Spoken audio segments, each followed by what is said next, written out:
그러면 오늘 뭐 어떤 종목 보셨어요? 아무래도 뭐 지금 시장이 가장 그 노심초사하면서 바라보고 있는 게 애플 실적 아니겠습니까? 맞아요. 예. 그러니까 한국 시간으로 미국은 내일이고요. 한국 시간으로는 이제 내일 모레 아침이 되나요? 예. 장 마감 후니까 내일 모레 새벽에 발표될 텐데 애플 실적이 가장 중요한 것 같아요. 첫 번째는 애플 자체가 전 세계에서 시가총액이 가장 많은 맞아요. 세계에서 제일 큰 기업이기 때문에 애플의 행보가 중요하고요. 두 번째는 방금 기업 실적을 통해서 경기를 전망해보는 지금 그런 분위기인데 결국은 애플이 소비 경기를 판단해주는 결정타가 될 거라는 거죠. 그렇지. 왜냐하면 애플은 제품 가격도 비싸고 애플의 다양한 서비스들, 음원이나 뭐 애플 플러스 스트리밍 같은 경우는 사실은 좀 부차적인 소비거든요. 그러다 보니까 돈이 좀 안 많은 해도 사람들이 되는. 애플 제품이나 애플 서비스를 이용한단 말이죠. 그래서 뭐 아까 얘기했던 월마트나 뭐 다른 쇼피파이 같은 경우는 조금 중산층 또는 저소득층의 소비 경기를 볼 수 있는 지표라면 애플은 약간의 하이엔드 계층, 고소득층의 소비 경기를 볼 수 있는 그 어떤 판단 잣대가 될 거기 때문에 월마트랑 애플을 합치게 되면 미국 전체 소비 경기를 볼 수 나오네요. 있다라는 측면에서 보면 저는 결정타라는 단어를 썼는데요. 아마 그렇게 될 것 같다라는 거죠. 그래서 여기 나와 있는 건 지금 모건 스탠리 전망치인데요. 애플 서비스 매출을 좀 지켜봐야 된다라는 게 월가에서 주로 얘기하는 부분입니다. 서비스는 아까 말씀드렸던 대로 앱 스토어에서 앱을 판매하는 것, 그 다음에는 또 음원을 판매하는 부분이 있죠. 애플 뮤직에서 음원을 판매하는 부분, 또 애플 플러스에서 스트리밍 서비스 제공하는 부분, 이런 서비스 부분이거든요. 서비스 부분은 경기가 안 좋을 때 바로 지갑을 닫을 수 있는 부분이기 때문에 이런 면에서는 서비스 매출을 봐야만 미국 소비 경기를 볼 수 있다라는 게 이제 월가의 전망들이에요.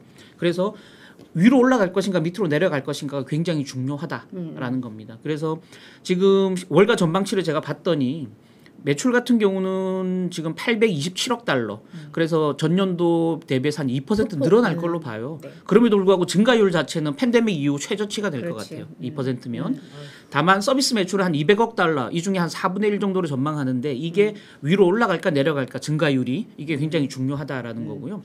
뭐 주당 순이익은 1.16달러 전망인데 전년 대비해서 한 10% 정도 빠질 거다라는 거고 이거는 당연한 거죠. 뭐 중국 봉쇄가 있었고 달러가 강했고 미국 경기가 서서히 둔화되고 있기 때문에 과연 컨퍼런스 콜에서 여기에 대해서 어떻게 얘기할지 굉장히 이제 향후 전망 관점에서 중요하고요. 블룸버그 지난번 단독 기사 나왔던 거 한번 소개해드렸는데 야, 경기가 안 좋다 그러니까 신규 채용도 줄이고 주요 사업 부분의 지출도 줄일 거야라는 블룸버그 단독 기사가 나왔는데 이에 대한 질문도 분명히 있을 거거든요. 근데 얘기 안 했죠. 그 이후에 아직 애플에서 한 번도 입장을 안 안 했죠. 밝혔죠. 예. 야, 그러니까 내일 이게 실지인지 아닌지는 내일 확인할 수 있겠네요. 맞습니다. 예. 그러다 보니까 이런 이제 컨퍼런스 콜에서 나오는 멘트들이 굉장히 중요하다 이렇게 보여지는 거고요. 또 하나 준비했는데요.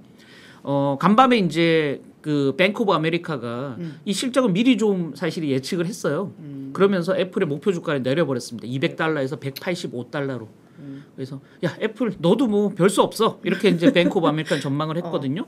코로나 때문에 중국이 안 좋았고 공급망 차질로 반도체 수급이 안 좋아서 제품을 덜 만들었고 그러다 보니까 매출은 회사가 그동안 제시했던 전망치 하단 정도 될 거야. 맨 밑바닥 정도 될 거야.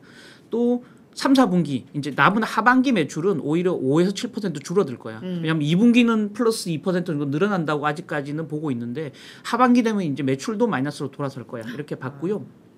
특히 아까 말씀드렸던 서비스 매출도 하반기에 마이너스가 될 거야라고 전망을 했기 때문에 지금 뱅크 오브 아메리카 전망대로 나온다면 애플 주가도 조금 당분간은 좀 희말이 없이 이렇게 조금 빠지지 않을까라는 생각도 드는데요. 간밤 주가는 그냥 뭐 양호했네요. 예, 뭐 마이너스 0.88이니까요. 예, 뭐 썩 나쁘진 않았는데 테크주 빠진 거에 비해서는 덜 빠졌죠. 그러니까. 예. 그래서 일단 애플의 이제 실적 발표를 앞두고 진짜 시장에서는 많이 좀 주목을 할 것 같은데 맞습니다. 지금 말씀하셨던 그런 체크 포인트들을 잘 보면서 그리고 무엇보다 정말 뭐 비용 절감이라던가 인력 감축에 대한 이야기가 실제로 어떻게 나오는지 뭐 이런 것들 좀 주목을 해서 보시면 좋을 것 같습니다.